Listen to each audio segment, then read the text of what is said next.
गणनायकाय गणदैवताय गणाध्यक्षाय धीमहि गुणशरीराय गुणमण्डिताय गुणेशानाय धीमहि गुणातीताय गुणाधीशाय गुणप्रविष्टाय धीमहि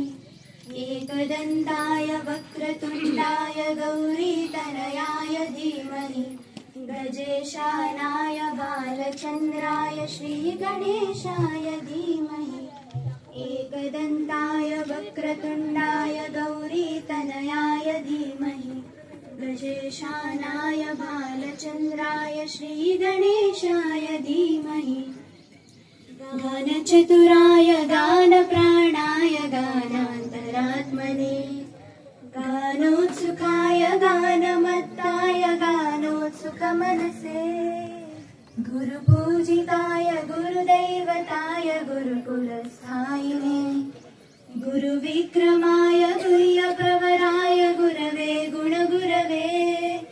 गुरुदैत्यकलक्षेत्रे गुरुधर्मसताराध्याय गुरुपुत्रपरित्रात्रे गुरुपाखण्डखण्डकाय गीतसाराय गीततत्त्वाय गीतगोत्राय धीमहि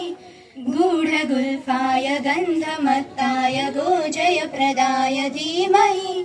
गुणातीताय गुणाधीशाय गुणप्रविष्टाय धीमहि एकदन्ताय वक्रतुण्डाय गौरीतनयाय धीमहि गजेशानाय भालचन्द्राय श्रीगणेशाय धीमहि एकदन्ताय वक्रतुण्डाय गौरीतनयाय धीमहि गजेशानाय भालचन्द्राय श्रीगणेशाय धीमहि